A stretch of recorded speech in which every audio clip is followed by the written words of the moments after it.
Hello friends, welcome to Ramya's magic world. അപ്പം എല്ലാവരും സുഖമായിട്ടിരിക്കുന്നെന്ന് വിശ്വസിക്കുന്നു. അപ്പം ഞാനിന്ന് പുതിയൊരു റെസിപ്പിയുമായിട്ട് വീണ്ടും വന്നിരിക്കുന്നു.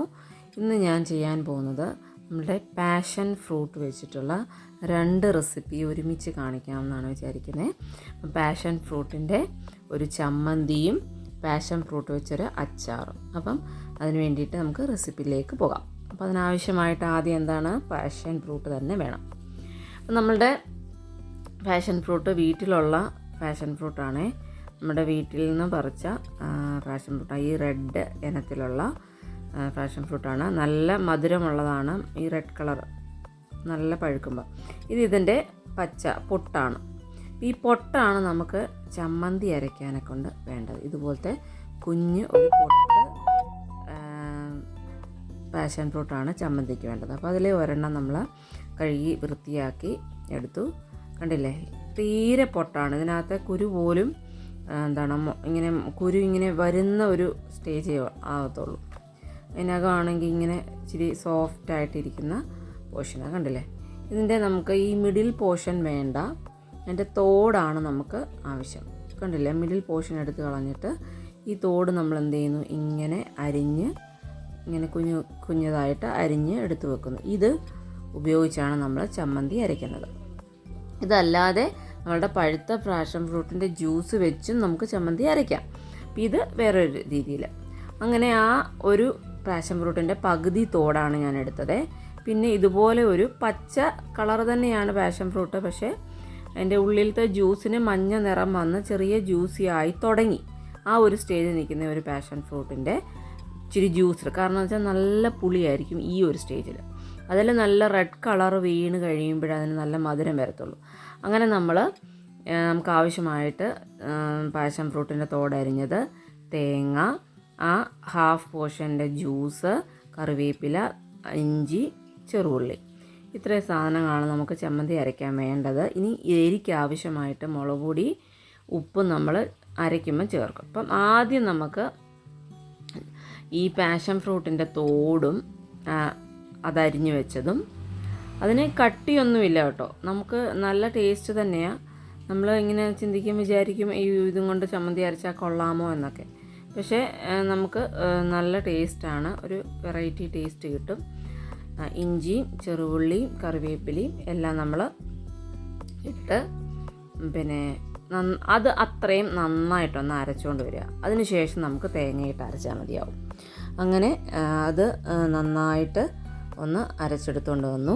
കണ്ടില്ലേ, ഇതുപോലെ എല്ലാം ഒന്ന് അരഞ്ഞ് മിക്സായി കിട്ടും. ഈ ഒരു പരുവം നോക്കിയാൽ മതി. കണ്ടില്ലേ, അപ്പോൾ ഇതിലേക്ക് നമുക്കിനി നമ്മളെടുത്ത് വെച്ചിരിക്കുന്ന തേങ്ങയും, ഞാൻ കുറച്ച് ചമ്മന്തി, ഇച്ചിരിയും ചമ്മന്തി ഉണ്ടാക്കുന്നുള്ളൂ കേട്ടോ. അപ്പം നമ്മളിത് ഒത്തിരി ദിവസത്തേക്ക് അങ്ങനെ വെച്ചേക്കാനൊന്നും കൂടില്ല, അരയ്ക്കുക, അന്ന് തന്നെ നമ്മളത് തീർക്കുക, അങ്ങനെ ചെയ്താൽ മതി. ഒത്തിരി ദിവസം വെക്കാനോ അല്ല 2 ദിവസം ഫ്രിഡ്ജിൽ വെക്കാനോ അങ്ങനെയൊന്നും എടുക്കണ്ട. ഇതിലേക്ക് ആവശ്യമായിട്ട് നമുക്ക് എരിക്ക് ആവശ്യമായിട്ട് മുളക് പൊടിയാണ് ചേർത്തിരിക്കുന്നത്. അപ്പം 1 സ്പൂൺ എരിവുള്ള മുളക് പൊടിയും 1 സ്പൂൺ ഉപ്പും ചേർത്തു. പിന്നെ നമ്മൾ ഹാഫ് പോർഷൻ ജ്യൂസ് എടുത്ത് വെച്ചായിരുന്നല്ലോ, അതുകൊണ്ട് 2 ടീസ്പൂൺ ജ്യൂസേ ഉള്ളൂ. ആദ്യം 1 ടീസ്പൂൺ ഒഴിച്ചു, പിന്നെ 1 ഇതുപോലെ ജ്യൂസ് ഒഴിച്ചു മാത്രം നമുക്ക് ചമ്മന്തി അരയ്ക്കാം കേട്ടോ. തോടില്ലാതെ ജ്യൂസ് ഒഴിച്ച് നമുക്ക് ചമ്മന്തി അരയ്ക്കാം. ഇത് നമുക്ക് നന്നായിട്ടൊന്ന് അരച്ചെടുത്തുകൊണ്ട് വരാം. കണ്ടില്ലേ, അരച്ചെടുക്കുമ്പോൾ നമ്മളുടെ ചമ്മന്തി ഇരിക്കുന്ന പോലെ തന്നെയാണ് ഇരിക്കുന്നത്. ഇത് നല്ല ടേസ്റ്റാണ്, നമുക്ക് ചോറിൻ്റെ കൂടെ ചക്കയുടെ കൂടെയൊക്കെ കഴിക്കാം. ഇനി നമ്മൾ അടുത്ത ചെയ്യാൻ പോകുന്നത് പാഷൻ ഫ്രൂട്ട് അച്ചാറാണ്. അപ്പോൾ അച്ചാറിന് നമുക്ക് കുറച്ചുകൂടെ പഴുത്ത നല്ല അതായത് റെഡ് കളർ വീണ ടൈപ്പ് തന്നെ വേണം. ജ്യൂസി ആയിട്ടുള്ളത് തന്നെയാണ് നമ്മൾ അച്ചാറിന് വേണ്ടി എടുക്കുന്നത്. അങ്ങനെ ഞാൻ ഈ കൂട്ടത്തിലുള്ള അതായത് ഇച്ചിരി പച്ച നിറം ഉള്ള കലർന്ന 5 പാഷൻ ഫ്രൂട്ടിൻ്റെ ജ്യൂസാണ് ഇത്. 5 പാഷൻ ഫ്രൂട്ട്. അപ്പോൾ 5 പാഷൻ ഫ്രൂട്ടിൻ്റെ. പിന്നെ നമുക്ക് അച്ചാറിന് വേണ്ടത് ഇഞ്ചി, വെളുത്തുള്ളി, കറിവേപ്പില, ഇത് മുളകാണ്. ഇതുപോലത്തെ ഉണ്ടമുളക് വട്ടത്തിലരിഞ്ഞത് ഒരു 4 എണ്ണം അരിഞ്ഞതാണ് കേട്ടോ. ആ സ്ഥാനത്ത് നിങ്ങൾക്ക് ഉണ്ടമുളക് ഇല്ലെങ്കിൽ പച്ചമുളക്, കാന്താരി, അങ്ങനെ എരിവിന് ആവശ്യമായിട്ട് എന്ത് വേണേലും ചേർക്കാം.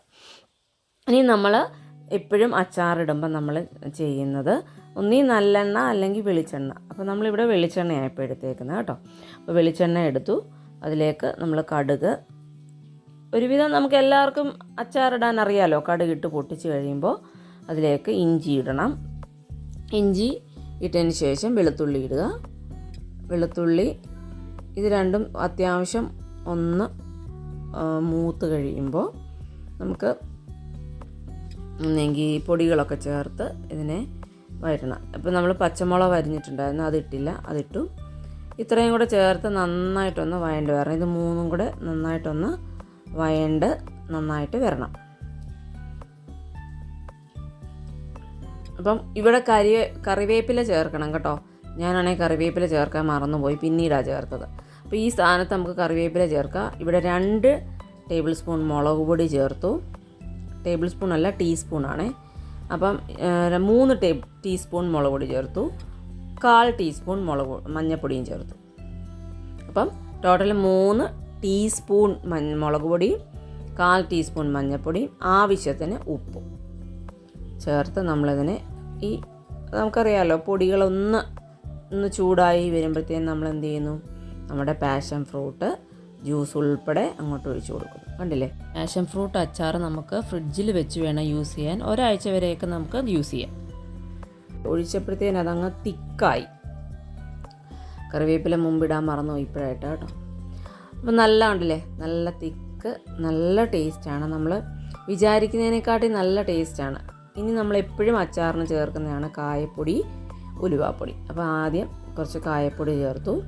പിന്നെ ഒരു 1/4 ടീസ്പൂണിൽ താഴെ ഉലുവാപ്പൊടി. നമുക്ക് കുറച്ച് അച്ചാറല്ല ഉള്ളൂ, അതിനനുസരിച്ചുള്ള ഉലുവാപ്പൊടിയും ചേർത്ത് നമ്മൾ നന്നായിട്ട് ഇളക്കി യോജിപ്പിച്ച് എടുത്തു. അപ്പോൾ നമ്മളുടെ അച്ചാറും റെഡിയായി വളരെ പെട്ടെന്ന്. അപ്പോൾ ഉപ്പൊക്കെ ഞാൻ നോക്കി, ഉപ്പൊക്കെ ആവശ്യത്തിനുണ്ട്. നല്ല ടേസ്റ്റുമാണ്, നല്ല ടേസ്റ്റാണ്. ഫ്ലെയിം ഓഫ് ചെയ്തു. കണ്ടില്ലേ, ഇതെല്ലാം നമ്മൾ ലോ ഫ്ലെയിമിൽ വെച്ചാണ് ചെയ്തത്. അങ്ങനെ നമ്മുടെ പാഷൻ ഫ്രൂട്ട് അച്ചാറും ചമ്മന്തിയും റെഡി ആയിട്ടുണ്ട്. ഒരു ചോറ് കഴിക്കാൻ നമുക്ക് അത്യാവശ്യം ചമ്മന്തി അച്ചാറും ഒക്കെ മതിയാവും അല്ലേ. അപ്പോൾ എല്ലാവരും എൻ്റെ ഈ റെസിപ്പി ഒന്ന് ട്രൈ ചെയ്യണം. മിക്ക ആൾക്കാരുടെ വീട്ടിലും പാഷൻ ഫ്രൂട്ട് ഉണ്ട്. അപ്പം പുതിയൊരു റെസിപ്പിയിൽ വീണ്ടും കാണാം. താങ്ക്